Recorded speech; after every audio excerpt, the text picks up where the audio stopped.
Krishna, Krishna, Hare Hare, Hare Rama, Hare Rama, Rama Rama, Hare Hare.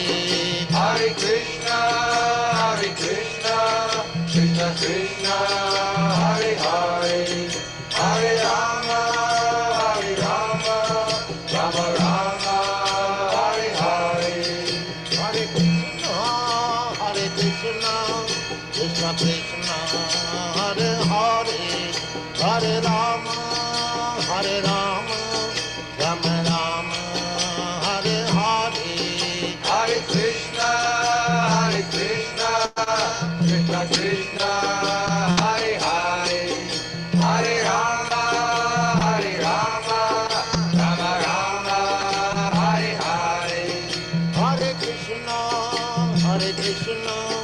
Krishna Krishna, Hare Hare, Hare Rama,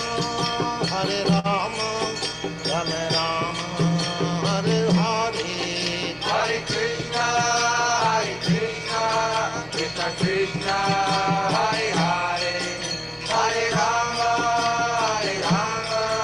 Rama Rama, Hare Hare. Hare Krishna, Krishna Krishna, Hare Hare, Hare Rama, Rama Rama, Hare Hare. Hare Krishna, Krishna Krishna, Hare Hare, Hare Rama,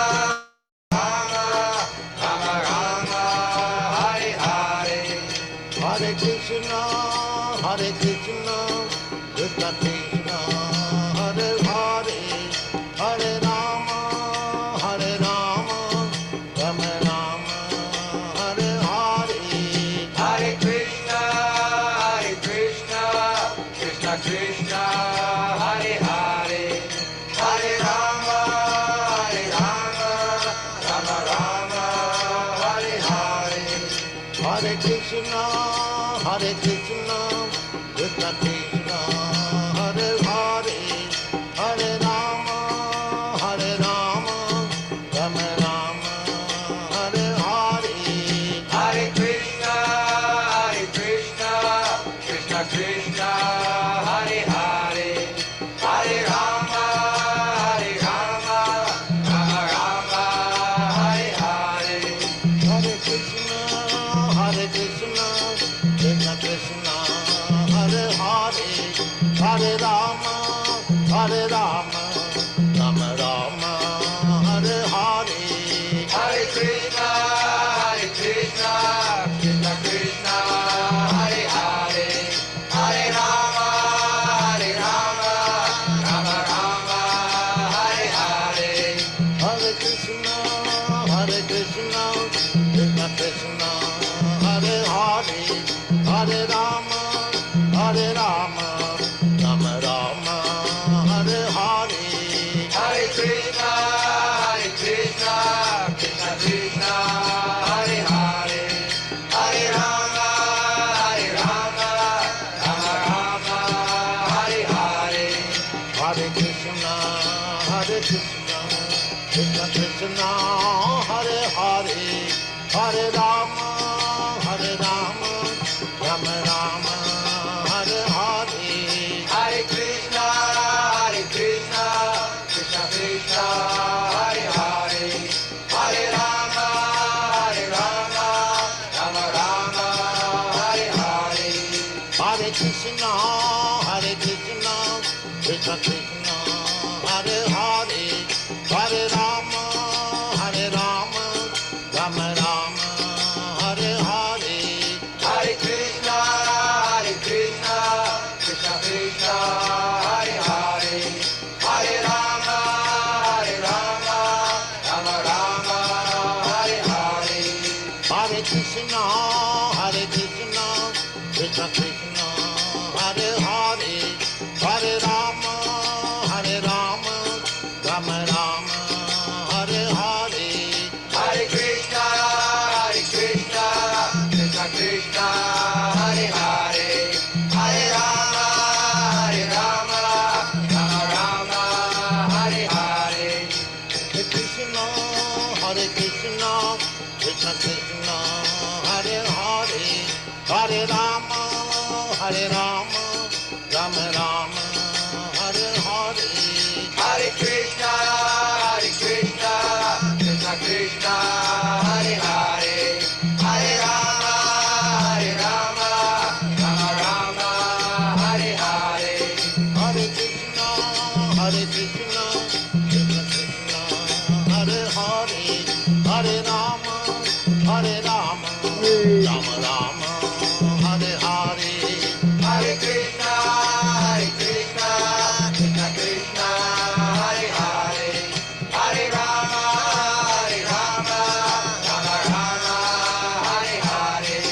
Hare Krishna, Krishna Krishna, Hare Hare, Hare Rama, Rama Rama, Hare Hare. Hare Krishna,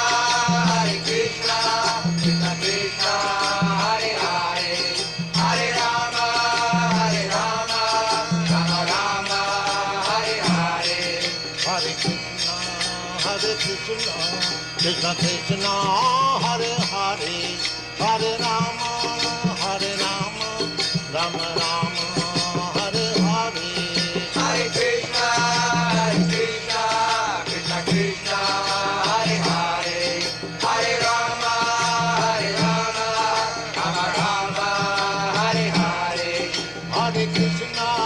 Hare Krishna, Krishna Krishna, Hare Hare, Hare Rama, Rama Rama, Hare Hare. Hare Krishna, Krishna Krishna, Hare Hare, Hare Rama, Rama Rama, Hare Hare. Hare Krishna, Krishna Krishna, Hare Hare, Hare Rama, Rama Rama, Hare Hare. Hare Krishna, Krishna Krishna, Hare Hare, Hare Rama, Rama Rama, Hare Hare. Hare Krishna, Krishna.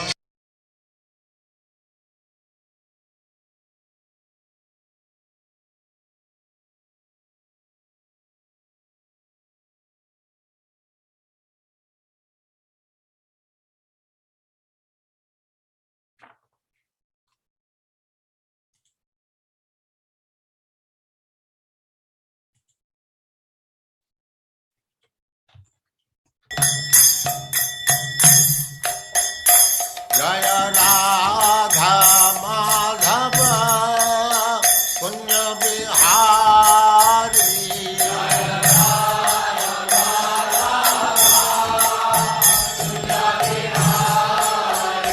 Jaya Radha Madhava Punya Bihari.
सिद्धांत सरस्वती गोस्वामी प्रभुपाद की जय, अनंत कोटि वैष्णववृंद की जय, नामाचार्य श्री हरिदास ठाकुर की जय।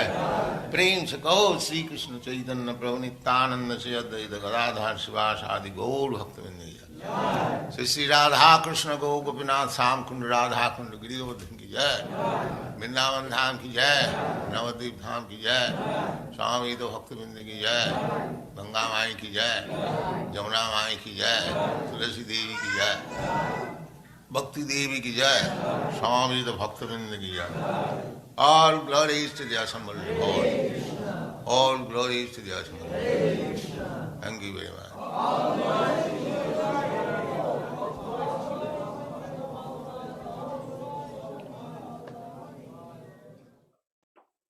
Looking for a lifeline in these tough times? Well, forget about stocks.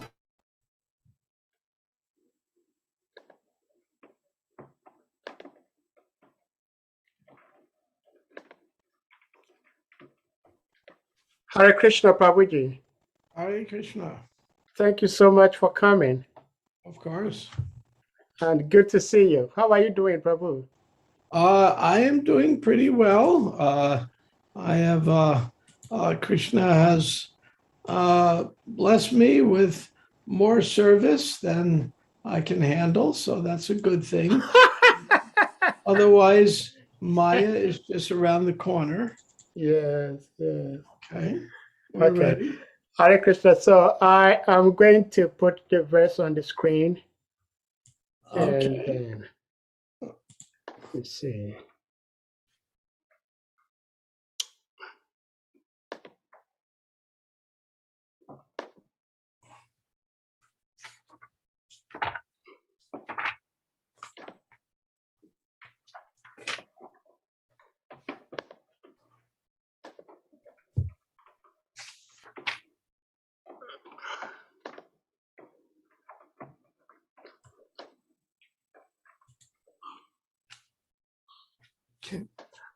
Okay, so we have Canto 1, chapter 11,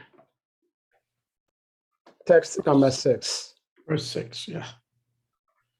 Okay. Okay. So, Om Namo Bhagavate Vasudevaya. Om Namo Bhagavate Vasudevaya. Om Namo Bhagavate Vasudevaya. Now, is this being streamed on YouTube also? Yes, Prabhuji, yes. If people on YouTube have questions for me, will you see them? That I am not sure I'll be able to see them. Probably Krishna Prabhu might have, but he is not here today. Okay, so I will open the YouTube link. So if somebody puts a question there, you can see it. Show up. The YouTube link is ISKCON Africa or something like that? Yes. ISKCON Africa Live. Yes. Let's see. Oh boy. Maybe you can send me the link in the chat because I don't. Okay, I will do that. Yeah, it didn't come up right away. Okay. And that way, if there's questions, I could see it. Right. Is this on Facebook also or just YouTube? I think it's just YouTube. Okay, that's Yes. fine. Yeah. Um, okay. And let's see, I'm signing into it now. I'm signed in. Okay. And I'll wait for the chat to come.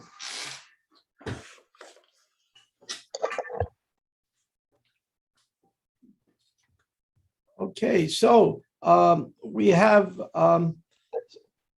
unknown participants on YouTube, and we have several on Zoom. So before we begin, I'd like each of you on Zoom to, if you could put your camera on and tell me where you are and something about yourself. And then if you had any question today that you would like me to touch upon.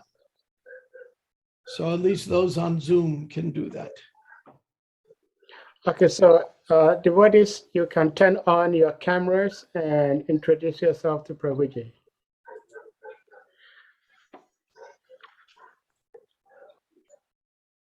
Well, Prabhuji, I'll start with myself. I believe you know me. Yes, of course. My name is Sahadev the Rascal. I am a Diksha disciple of Bhaktivedanta Swami Maharaj. I am currently in Harrisburg, Pennsylvania. Oh, my good friend Sarvatma just went to Girinagri. Oh, yeah, Girinagri is my temple, yes. Yeah, he just went there 2 days ago. Okay. What's the name? Sarvatma and his Oh, wife. Sarvatma. Nanda. Okay. I'll see him tomorrow. We have a funeral tomorrow, so I'll go to the temple tomorrow. Okay. Okay. Hare Krishna. And okay, and thank you. And who else is here? Can somebody else identify themselves for me? Yeah. Krishna Prabhu, I'm Dr. George. Well, we'll begin with George. Where are you, Yeah. George? Krishna Prabhu, I'm in Ghana. Okay. Yes, On the please. coast. Pardon me? You're on the coast of Africa, Yes, please. Yes, on please. the ocean. Yes. Okay. Yes. Very good. Okay, and nice to meet you. And who else is here? Nice to Raja meet you. Taruni? Oh, Raja Taruni. Hare Krishna, my name is Brahmatirtha. I'm from Uruguay. and where are you? Are you in Uruguay now? Uruguay, yes. Okay. Oh,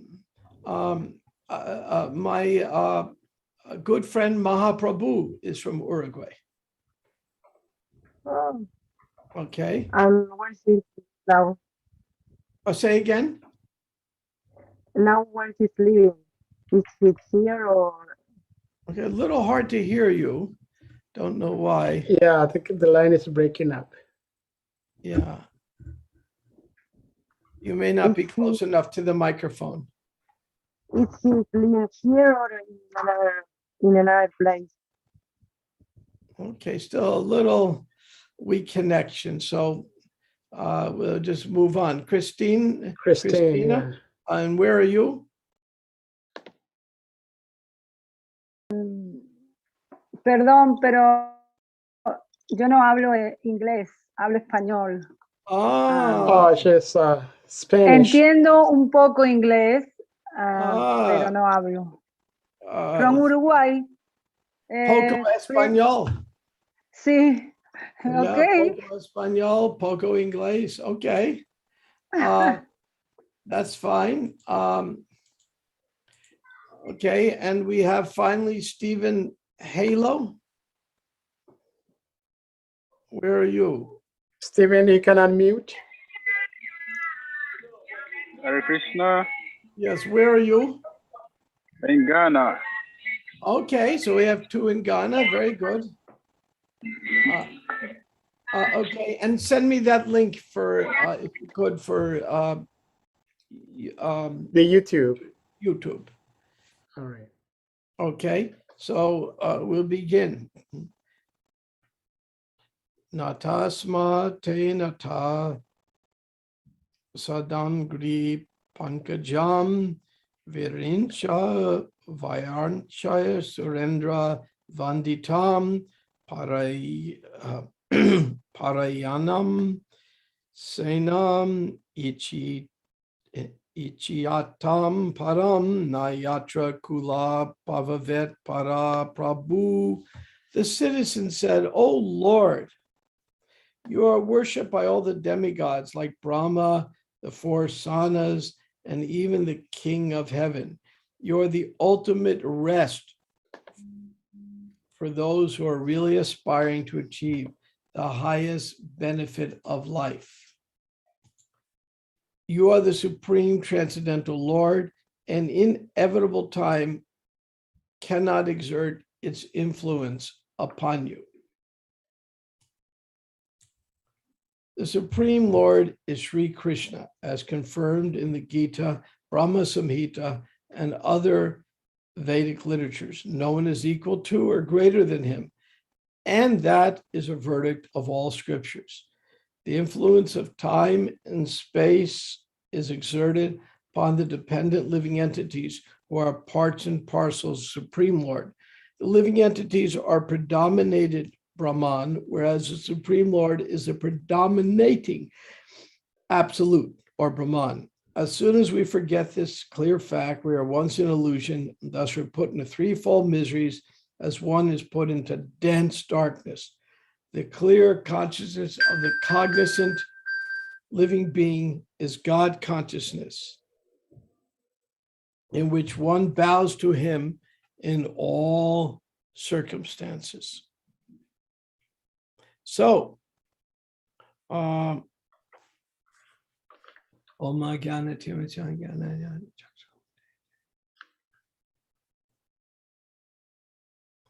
so Krishna is arriving in Dwarka after being gone for some time.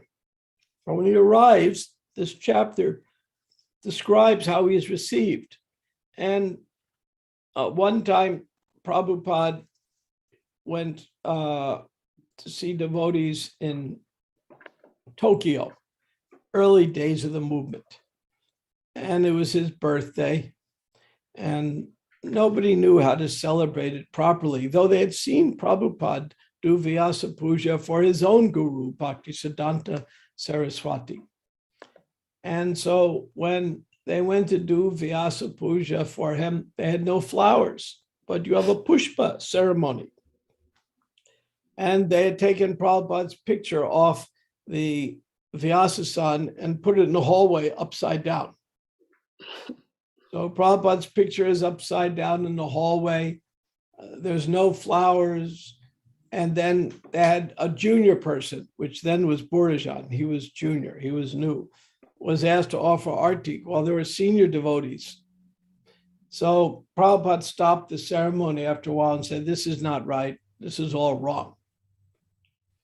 So he said, "You can try again tomorrow." So then the next day they did it right. Prabhupada comes in, they wash his feet, they have flowers.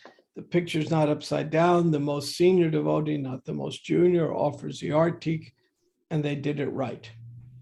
Because Prabhupada was teaching, how do we receive a great personality?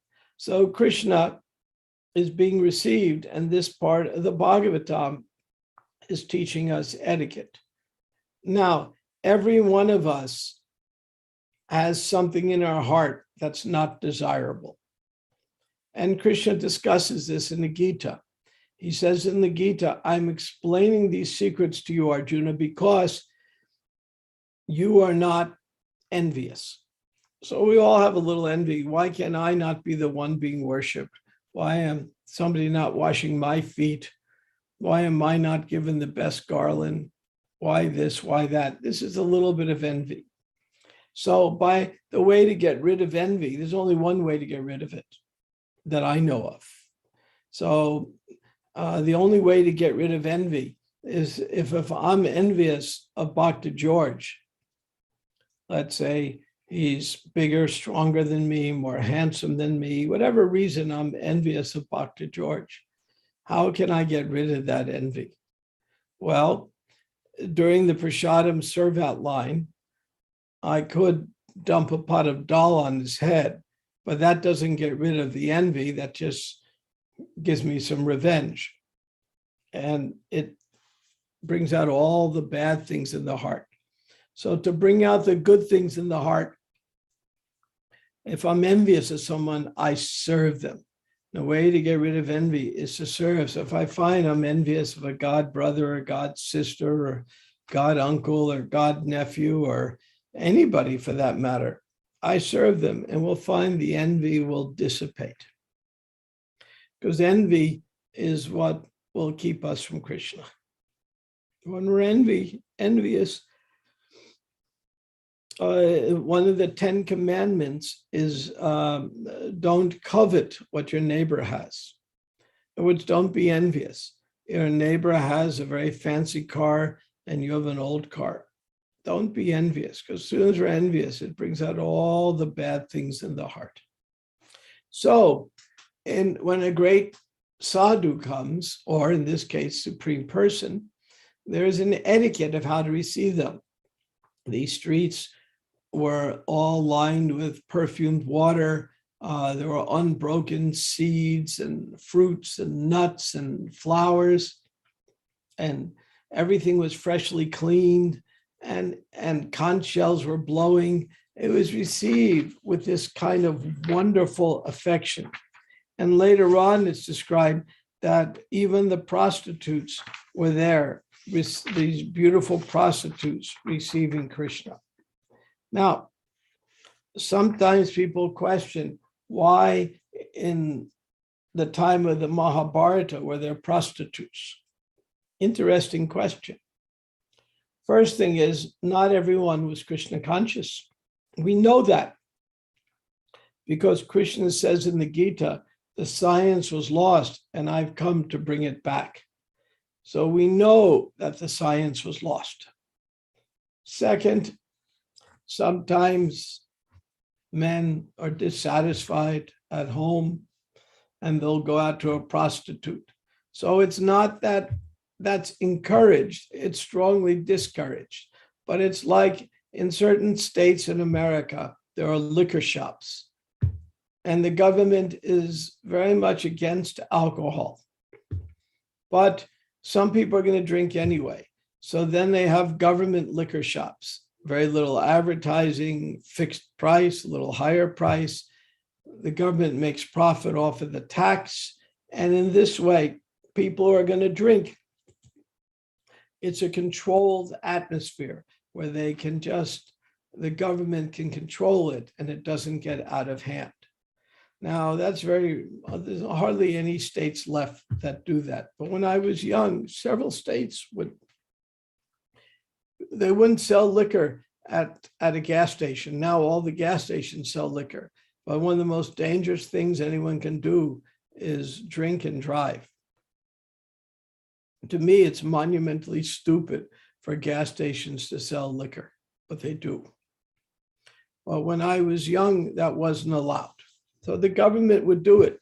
Doesn't mean the government wants people to drink, but they want to control it. Similarly, the government allowed prostitutes, not that the government wanted prostitutes, but if we're going to have it, we might as well keep it regulated so that it doesn't get out of hand. So 1 second, I got the link. Let me, okay. And I got the link, and if there's any comments, theoretically I could see it on my other screen. Okay, well, nobody gave me a thumbs down yet. This is good. This is a good start. No thumbs down yet. We're waiting for it. Okay. We're watching for it.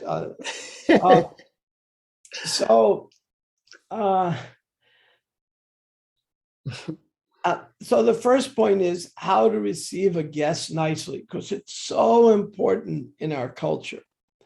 I remember one time, Haridayananda Maharaj was Grahasta temple president in Gainesville, Raya. And And one of the leading sannyasis, it was Kirtananda at that time, showed up at the temple unannounced. So that was an unusual thing. He showed up unannounced because we had no internet or cell phones, so that would happen. So he immediately offered him a seat and water and said, "Are you hungry?" He said, "Yes." And he went into the kitchen. And on the counter, there was a plate about to go on the altar for the Lord. So what did he do? He took the plate and transferred the Lord's bhoga, which had not been offered, onto a serving plate and gave it to Kirtananda Swami. This is maybe 1970. And he gave it to him immediately. And the pujari was very upset. This is the Lord's offering. You can't do that. You can't take the Lord's offering and give it to someone. How can you do such a thing? But in his heart, he knew to do that. Later on, in a lecture or purport, I forgot which now, Prabhupada said that is the etiquette. When a guest arrives, even you take it from the Lord's plate, you give it to your guest. Because when a guest arrives, that's how important it was. So the difference between a neophyte and advanced devotee is this. The neophyte devotee is very concerned about details. Ooh, yesterday was Ekadasi. Do I have to break my fast at exactly 6 hours, 41 and a half minutes? Otherwise, I go to hell. And that's a very immature position. The advanced devotee is thinking, what can I do to share Krishna with everybody? Prabhupada said, we're not the International Society for Rules and Regulations. We're the International Society for Krishna Consciousness. Not that these rules and regulations aren't helpful. They are, but it's not the main point. So the main point, as Haridananraj saw, was to feed the Vaishnava, especially the most, at that point, Kirtananda was probably the most senior devotee in the movement, the first sannyas. So immediately he fed him. So that's the etiquette. When someone comes, we take good care of our guests. Now, I'll tell you a story. There was one devotee. He had, as we say in our jargon, blooped. He had left the movement for 20 years. And then he came back, decided he wanted to start visiting temples again. So he came back with long hair and basically in disguise, no neck beads. And he pretended he wasn't a devotee. He went by his born name, not his initiated name. And they treated him so well. And they said, oh, we're so happy to have you here, a new bhakta. And he just pretended he was a new bhakta. And that was going on till a visitor came to the temple and recognized him. You're so-and-so Das. I know you from a long time ago. And he confessed, yes, I am that person. And then the temple president said, well, why? Didn't you tell us? He said, because when devotees go to a Hare Krishna temple, they're often not treated very nice. But when the new bhakta comes, they treat him so well and give him every facility. So if I pretended I was a new bhakta, I would be treated much better. So for that reason, he pretended not to be. That's very clever. The devotee who did that, I thought was very, very clever. He pretended not to be a initiated devotee. But we see the danger if we don't follow proper etiquette. Because proper etiquette, any Vaishnav shows up or any guest shows up, we always treat them well. In other temples, I used to be vice president of Houston Temple in the 70s. And we started really building up a huge Sunday feast program. And we had a set of very good brahmacharis, and they would all sit together at the Sunday feast and eat enough for 10 people, each individual. It was a really good feast. So, but we maybe have 100 guests, and the guests are all alone. So I made a rule. I said, no I said to the servers, you cannot serve out any temple devotees unless on each side of them there is a guest.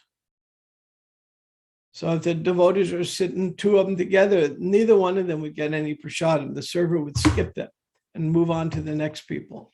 So eventually the brahmacharis learned if they want to eat the Sunday feast, they better spread out and meet the new guests, because our business is to bring people to Krishna.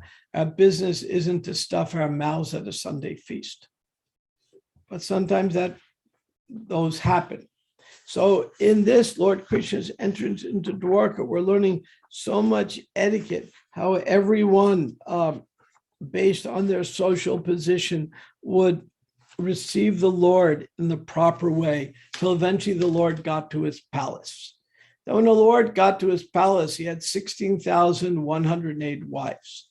Now, sometimes people criticize that, oh, Krishna, he's not really God. Okay, fine.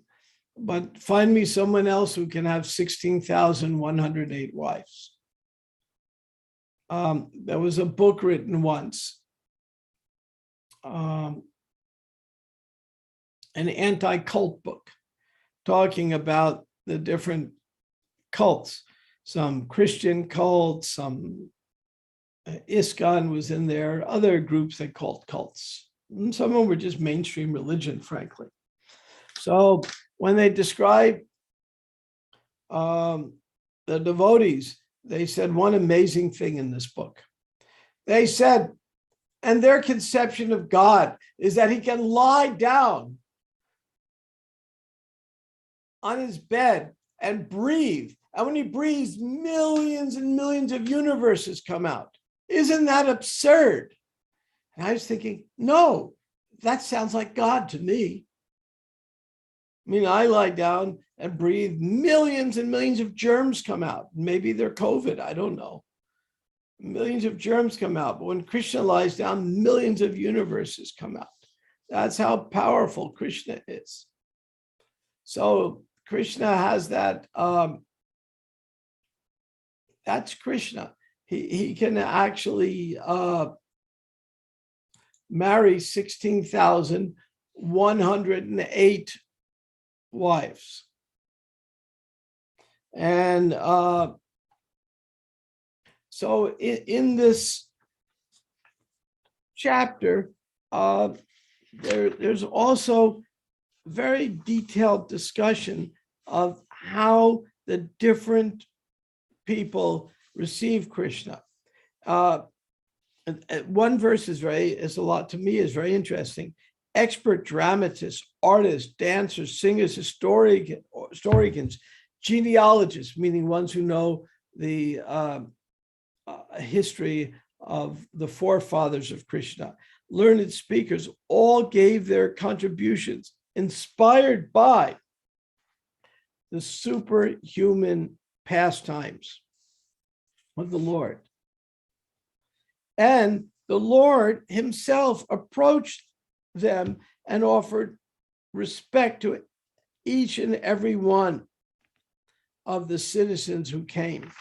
So it was very reciprocal, offered respect. That's why when I begin my class, I like knowing who's here, because I respect you. You're spending your day trying to hear about Krishna. So I want to, at the beginning of class, get to know you, not be impersonal. It describes later on the mighty Lord greeted everyone by bowing his head, exchanging greetings, embracing, shaking hands, looking, smiling, and awarding benedictions even to the lowest rank. So it depends on who they were. If somebody was one of his relatives, he might have embraced them. Somebody else, he might have shook hands. Somebody else, he smiled at them. Depending on who they were, he reciprocated properly. Krishna says in the Gita, as you surrender to me, as you surrender to me, I reward you accordingly. So Krishna then was reciprocating with each person according to their own particular circumstances. And that's what we do. When I go to, let's say, Mayapur, so there are so many devotees. So I greet them, try to greet them all by their particular circumstances. But in each case, never make anyone feel less. If somebody's my friend, I greet him. I've maybe seen him in a long time. We have a hug. Somebody very senior, I'll offer respectful obeisances. Somebody junior who I know, I'll ask him, how are you? What's going on in your life? Anything I can do for you? So we reciprocate with everyone according to their particular circumstances. This is called civilization. This is high civilization. And we have low civilization. Low civilization means we follow no etiquette. Everyone's the same. And we treat everyone with equal disrespect. There's a very famous singer in America. You might have heard of her, Aretha Franklin. Anybody who's heard of Aretha Franklin? If you have your cameras, you can raise your hand. She's a gospel singer. And very, she recently passed away. Yeah, yes, she recently did. She's one of the most famous singers in America. She came up from the gospel tradition and then sang popular tunes, but in the gospel tradition. So one of her most famous songs is called Respect. R-E-S-P-E-C-T. So one of my services in ISKCON is to mediate conflicts between devotees. So I'm sitting there and people are growling at each other. And they're doing all these things and making their noises and making faces and sitting like this. And so sometimes I pause the mediation. I say, 1 minute, I have to play a song. And I play Aretha Franklin. I'll play it for you. So when that happens, what I'll do is I'll play Aretha Franklin, and all of a sudden everyone becomes more respectful. It's very powerful to do that. Can you give me screen share? Yes, Prabhuji. I was actually going to put it on, but if you want to. Oh, I can put it on. I have it right here. Okay. I just need screen share capability. Yeah, I'll do that. I'm going to do that. Okay.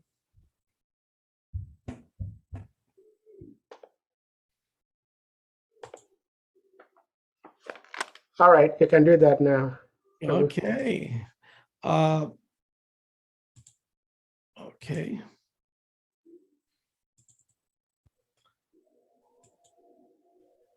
Oops, right, that's the wrong screen. That didn't, oh, here it is. Let's see if we can get the sound.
Well, enough of that.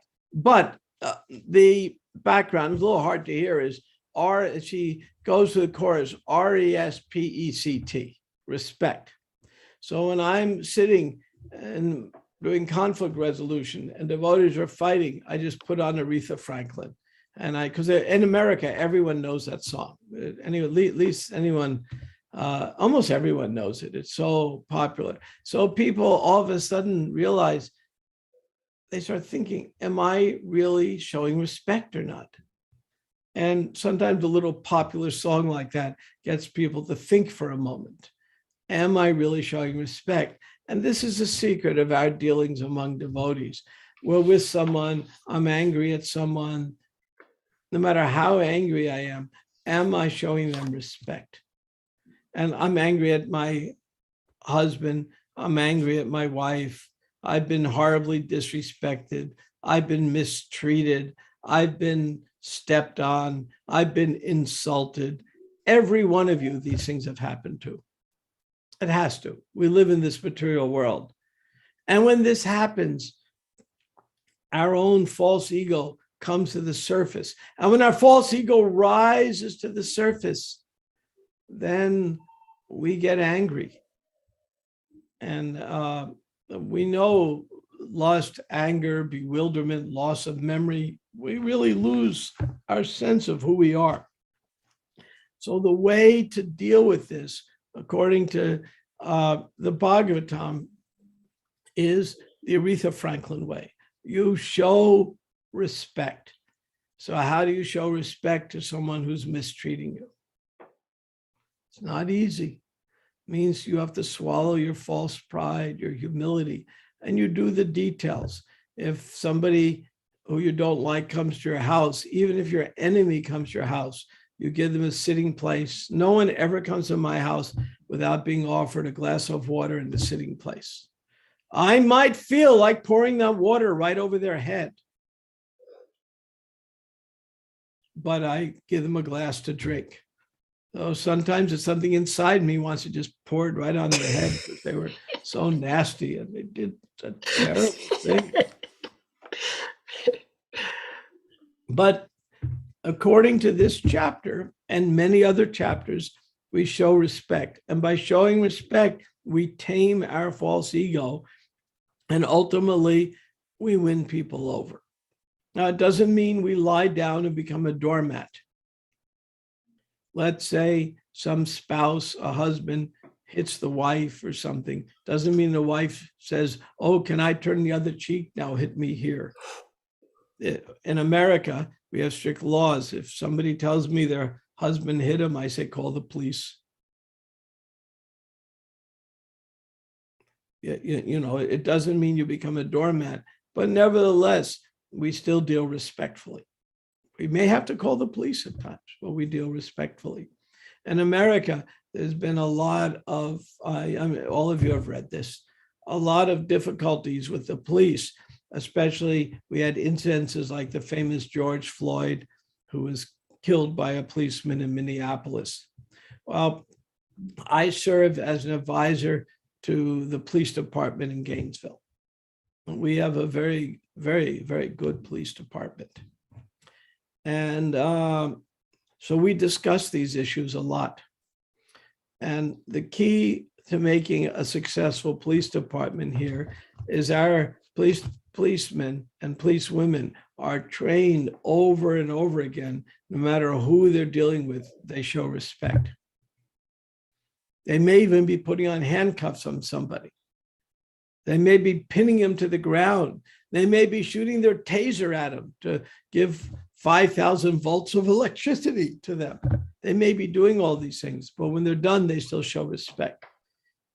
And because the police are so trained, even if a policeman makes an error and mistreats someone, there's no riots, there's no problems. The reason why we had trouble with George Floyd is one officer unnecessarily leaned on his neck and killed him. It was absurd what he did. But there was so many other incidences like that, that it built up to a breaking point. So for police to be successful, they have to, especially Kshatriyas, they're supposed to be under a warrior code, which means etiquette and showing respect. During the Battle of Kurukshetra, the soldiers were fighting each other, I mean, viciously. Then as soon as the sun set, the battle would end, because it's not fair to fight when you can't see your enemy. And then the opposite sides, because soldiers knew each other, they would go sit down and play chess together just to unwind and relax. The people who were just before that were trying to kill each other, but they had respect for each other. It was just their duty. And they would sit down and play chess. There was one very famous incident from World War I, very, very famous incident. World War I was one of the nastiest wars. The 20th century was one of the most deadly centuries in the history, recorded history that we know of. In the modern, the history of the last few thousand years. And we had there was in France, near the German border, there were these trenches. And the French and English were in one trench, and the opposite trench were the Germans and their allies. And the soldiers had to live in these horrible trenches. It's all humid, there's no proper place to pass, it's just miserable. And then they were using weapons that are illegal now, but they were shooting mustard gas. So when mustard gas is shot at you, the shell explodes in the trench, and everyone who breathes it, their lungs are permanently damaged. They either die or they wish they had died. It was one of the most brutal, nasty wars ever. And but it was Christmas Eve, and so some of the soldiers in the British side started singing Christmas carols. Something like Silent Night, Golden Night. They're singing Christmas carols. And then the Germans started singing Christmas carols because both sides were Christian for the most part. And then one of them hung a white flag up, and the other side put a white flag up. And the Germans on one side and the French and the English on the other came out of their trenches, because that meant there was a truce. And they were sitting, eating, and singing Christmas carols together. And the next day they went back to trying to kill each other. But they actually had, for that brief moment, there was a moment of humanity in the war where people were showing each other respect. And the same thing but happened about of Kurukshetra, but that was every night. They would show respect. This just happened once in World War I, but it was a very famous incident. So these are some of the lessons that we're learning as Krishna enters Dwarka. Now, I've been to Dwarka. Dwarka is an interesting place. It's in the state of Gujarat on the west coast of India, not far from Pakistan. It's on the ocean. And there's a beautiful Dwarkanath temple there. But that's not the same Dwarka where Krishna was. Because that where Krishna was flooded. The city sank. So there's a museum in Dwarka, and the archaeologists in the museum have gone into the ocean and dug up artifacts from the bottom of the ocean of an ancient Dwarka city. And so we know that the modern Dwarka is not the real Dwarka, that there was an ancient city in the ocean. We know that from Shastra. And the archaeologists have found remnants from the ancient city, seals and jugs and whatever remnants they have that they know are older. Now it gets very interesting. They've run ground penetrating radar, other techniques to go deeper, because it's very hard. You can't really dig under the ocean, because you start digging, the water comes in. It's very, very difficult to do archaeology in the ocean. So they ran some surveys, and they can find there's another city beneath that city. So you have the current Dwarka on the land. You have an older Dwarka on the bottom of the ocean. And beneath that, there's even an older Dwarka, but it's impossible to dig and find out what it is. So I found that very fascinating when I was there. Then there's Beit Dwarka. Can somebody tell me what happened on Beit Dwarka? It's an island off the coast of Dwarka, but there's a very famous Krishna pastime happened there. Does anybody know? I'll tell you. Sudama Brahman. when Sudama Brahman, he was Krishna's friend from the Gurukula, and which is near current Ujjain in India. And he was very poor, and his wife kind of convinced him, you ought to go see your friend Krishna. And all he could bring, he was so poor, was some chipped rice. Chipped rice is the rice that none of us would want to eat. It's just little remnants left over. It's not even good rice at all. But it's all he had. So he packed a little bag of chipped rice and he brought it to see Krishna. And Krishna was so happy to see his old friend and embraced him and received him really very well. He asked how he was. Everything's fine. He wouldn't dare ask anything from Krishna. So Krishna says, what's in your hand? He says, oh, nothing. He was so embarrassed, he didn't even want to give it to Krishna. Krishna says, no, what's in your hand? So he gave him the chipped rice. And Krishna was so happy because that's all he had. He was so poor. He only had one set of clothes, so poor. And Krishna thanked him for the rice. And then he went back. And when he went back to his home, it had turned into a palace. And his wife had beautiful clothes and jewelry. Krishna had blessed him with extreme opulence. And he was detached from it. There's a whole inner story of why this happened to Sudama and what the history was before he met Krishna, how this happened. But without going into that story now, there's not time for that.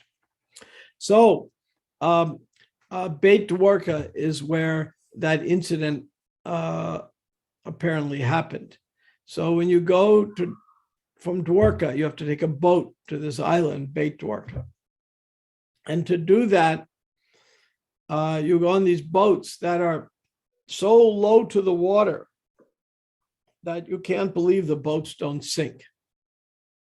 And they're rowboats. So you fill it up with more people than you can fit in there, and then they row across.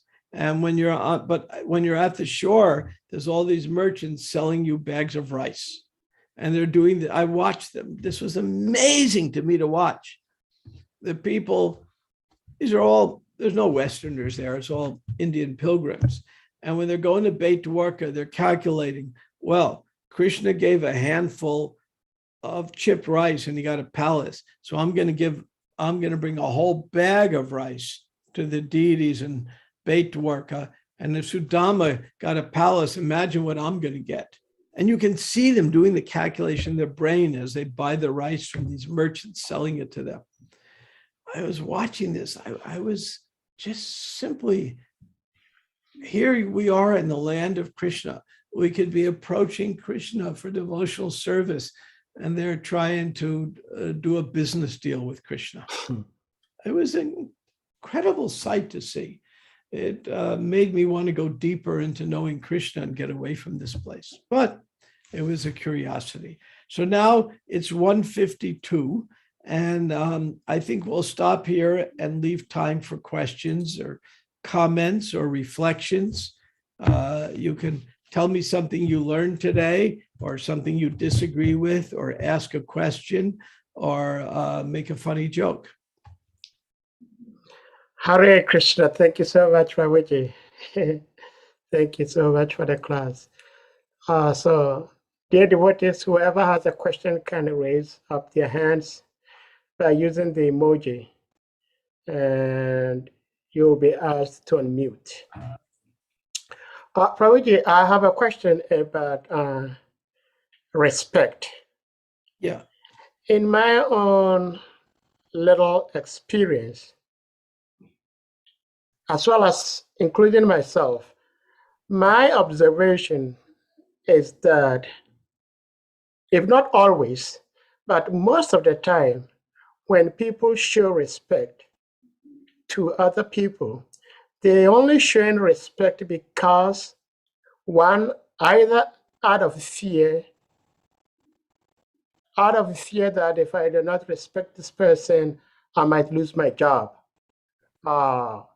I might lose something. Or two, people show respect because they're looking for a favor. So how how can one truly show respect to other people, not out of fear or not out of wanting to gain something from that particular individual? How do we do that? Well, Hare Krishna. and every time I give a class to this audience, you always ask a very good question. That's a very, very astute question. The question, there's a few ways to look at this. One time I was with Satsarup Maharaj, and long time ago, and I said to him, sometimes I don't feel like dancing at Artik. And he said, I understand that. That happens to me too. Just dance anyway, and soon you'll feel like dancing at Artik. Just do it anyway. Because Prabhupada said, just do the Swami two-step. So similarly, sometimes we don't feel like showing respect, but if we do it, it gets rid of the envy, and our heart will automatically start showing respect. So we just do it anyway. Now, I have breakfast every Saturday morning with the mayor of my town. I'm an advisor to him on various matters. So every Saturday I meet with the mayor. And he said to me recently, he said, it's very tough being in this position because I'm the mayor. So everyone comes to me and says wonderful things about me. Oh, because, you know, he's powerful. They say all these wonderful things about me, but nobody will tell me the truth of how I'm doing, except you. He knows I'll tell him the truth, what I like or don't like. That's why we're friends. And he says it's very difficult when you get to be in a high elected official and everyone wants something from you. So they're all saying nice things. Oh, that was a wonderful speech you just gave. But the person was sleeping during the whole speech. And I really like your policy on this, but they disagree with you on everything. So you can't really ever get the truth.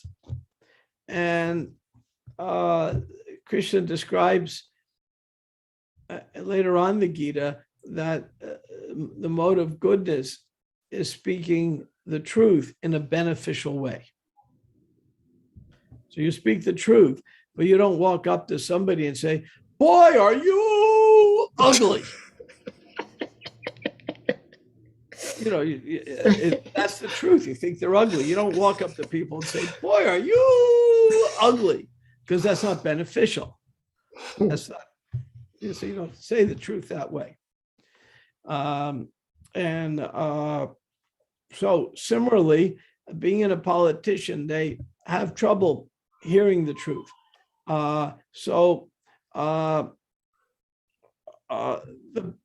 And it depends on our relationship. Now, the mayor and I are very good friends, so I can speak like friends do.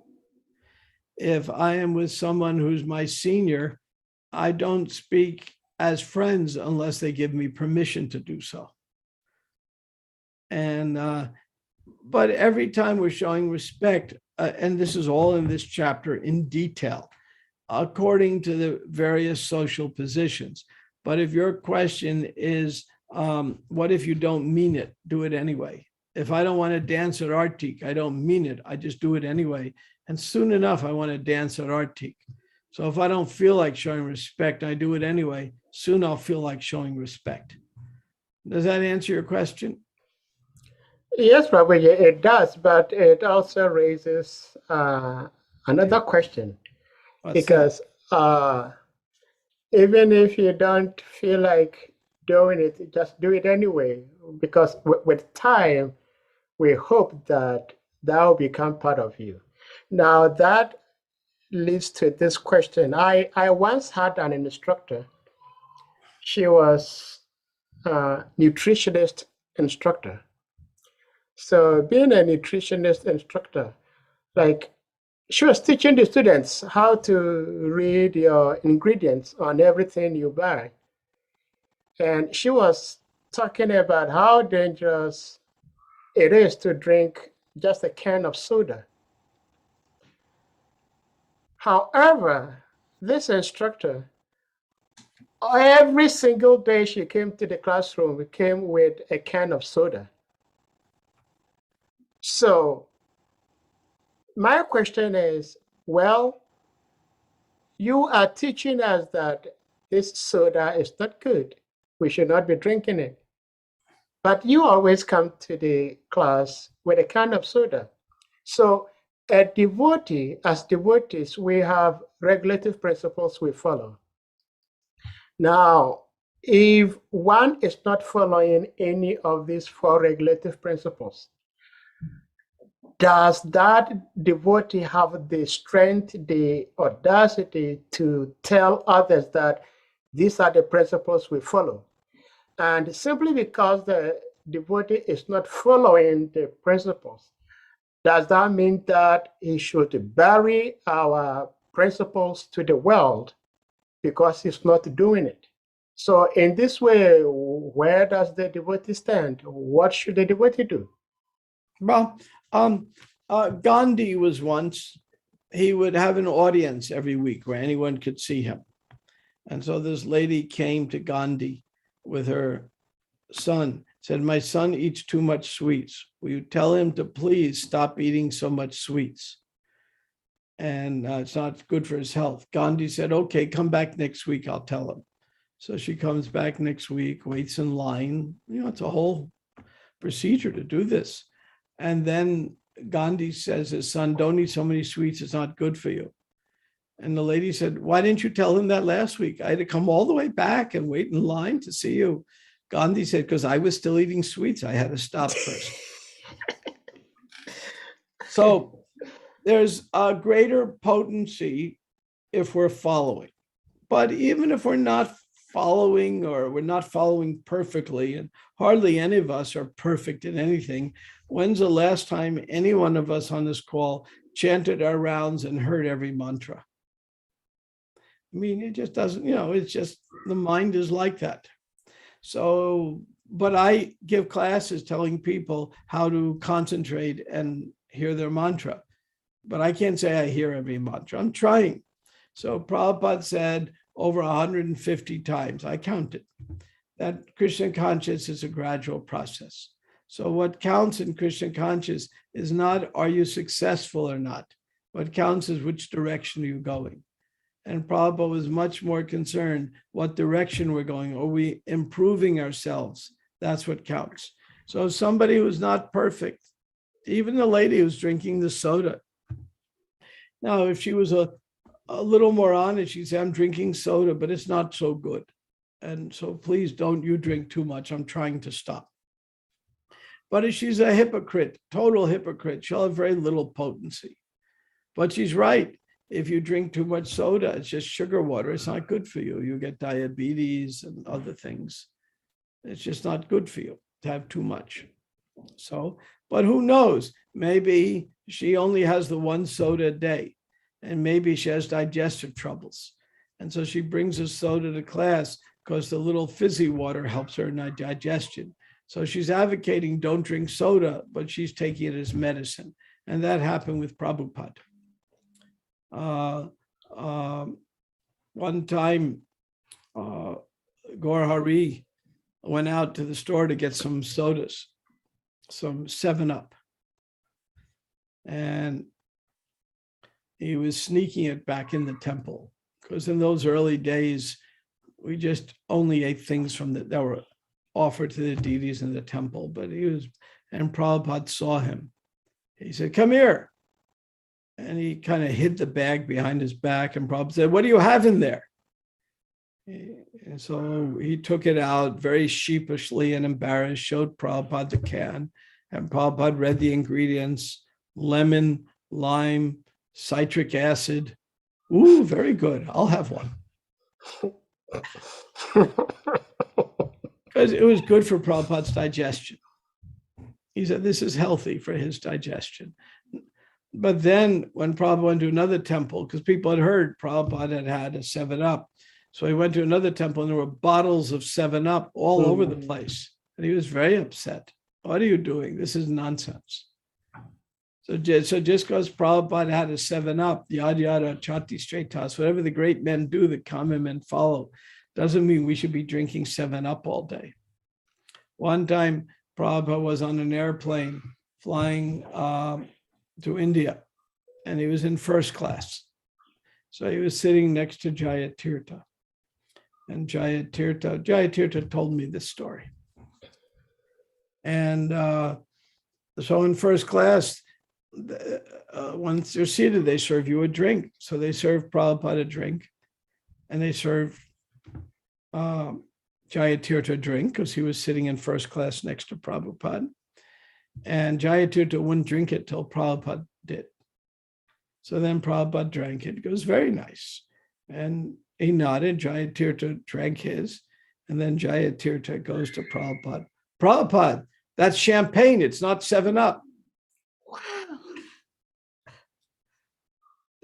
And Prabhupada just started laughing. He thought it was very funny. He didn't drink anymore, but he thought it was very funny. So somebody might have been, that was before we had cell phones, but somebody would film that. And if they filmed that and sent it to the temples, and all the devotees would be drinking champagne. So there's that. It's better we not judge. Even this teacher who was saying don't drink, maybe she was being a hypocrite, or maybe she had a good reason. Sometimes it's like that. So better we be strict with ourselves and liberal with others than strict with others and liberal with ourselves. So that's the lesson to be learned. Okay, it's 2:06, so I don't like going over an hour because by then I'll put everyone to sleep. Is there any other final questions, reflections, comments? Okay. With Prabhuji, I really love this. Be strict on yourself, liberal on others. I think that's a very key point. I think everyone should try to imbibe and practice. Which point was that? Be strict on yourself and a liberal Always. on others. Yes. Yeah, that's the sign of advancement, is we're very strict with ourselves and liberal with others. Okay. The sign of neophyte is we're very strict with others, but very liberal with ourselves. And then we become hypocrites. A very important point. It requires a certain humility, and that humility is not always easy to get. I have to struggle with it every day of the week. So that's what we have to do. I don't see any questions in the chat. Well, probably since nobody has a question, if I may ask my last question. Sure. And that has to do with grieving. Okay. We're reading from this particular text how the citizens of Dwaraka, when they saw and when they heard Lord Krishna blow his conch shell, and they all ran, they met him, even though they knew him. They were all, Srila Prabhupada explains in the purport, I think in the previous purport, which is verses 4 and 5, that these are eternal associates of the Lord, so they never forgot Krishna. Yet they were feeling the separation, the physical separation, because Krishna was not there. They were feeling it. And so when they heard Krishna coming, they all ran to meet him. We also hear Lord Chaitanya prayed that without seeing Krishna, even a moment appears to be like 12 years or more. Now, in social science, there is a period for grieving. Like if you lost a loved one, we all grieve differently. But if you grieve past a certain number of years or whatever, then it's considered a disease.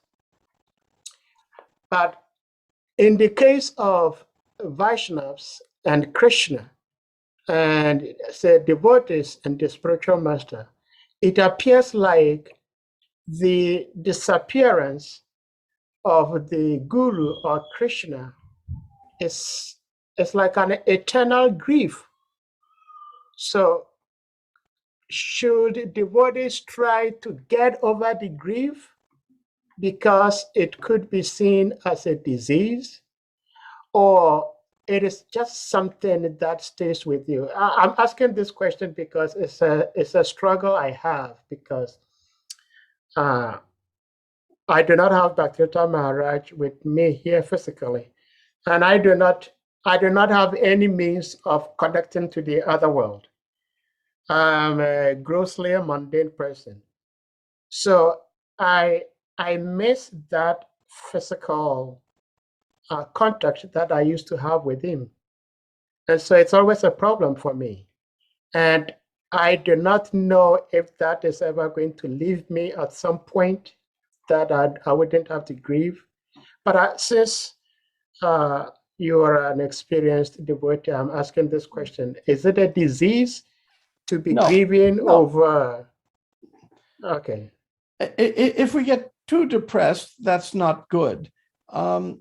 Most of us didn't know how to grieve very well. When Prabhupada left, frankly, if we had grieved and taken a year off before initiating and doing all these things, we wouldn't have had so much trouble in the 80s.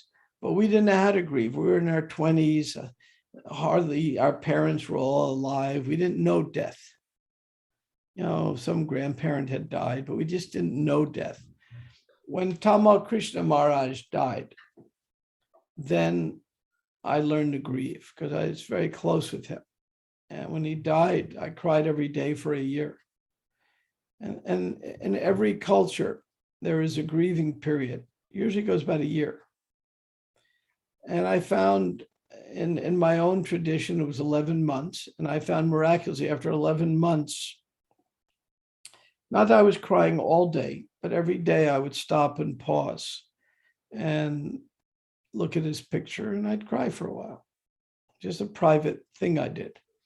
And after a year, 11 months, it kind of faded. So time cures it. But Prabhupada used to say his spiritual master was always with him. So you're talking about Bhaktitirtha Swami. Now, I knew him very well. We had some amazing times together when he was Ganesham and then when he was Bhaktitirtha Swami. And he was one of the most lovely devotees the movement ever had. And his loss is irreplaceable. But he left enough Vani that if we stick with our attitude to serve him, then gradually that grief of not being able to talk face to face with him will fade. It will always be there. It should always be there. Because there's a certain love in separation. And you're learning right now by you feeling that separation from him, you are learning about the love in separation from Krishna, something we all need to learn. So this is a great lesson for you. But if you're grieving too much, then there's something called Karuna Care, run by Ram Baru, in which devotees who they cannot deal with their grief, they offer grief counseling. So if you find that sometimes I just miss him so much, it's just so hard, that's normal and good. But if you find that you're having trouble following his instructions, and because you're grieving too much, in a case like that, then you can contact Karuna Care, Karuna, Ram Baru, and a grief counselor will help you get past it. Does that help your question? Yes, it does. Very, very good. I mean, I go through these things too, and to not grieve is very dangerous. To grieve too much is very dangerous. Krishna says in the Gita, don't eat too much, don't eat too little. Don't sleep too much, don't sleep too little. I will add one more verse, Brahmatirtha Uvacha. Don't grieve too much, don't grieve too little. Okay. Okay? Thank you so much, That's Prabhuji. Brahmatirtha Uvacha. Thank you. Thank you so Okay. much. Thank you all very much. Okay. I hope So, you all have a blessed day, and the holy name is close to you. Hare Krishna, Prabhupada, don't leave yet. We're going to ask all the devotees to unmute so we can chant Hare Krishna to Okay. express our appreciation having you. So, devotees, please let us all chant Hare Krishna, big one, to honor Prabhu's Hare presence. Hare Krishna, Hare Krishna, Hare Krishna, Krishna Krishna Krishna, Krishna, Hare Hare Hare, Hare, Hare Hare Rama, Rama, Hare Rama, Hare Rama Rama, Rama, Hare Hare. Rama Rama, Hare Hare. His Grace Brahmatirtha Prabhu Srila ki Prabhupada jai. ki. Jai. Hare Krishna. Thank you very much. Hare Krishna. Hare Krishna. Thank you, Prabhuji.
Okay, Hare Krishna devotees, thank you so much.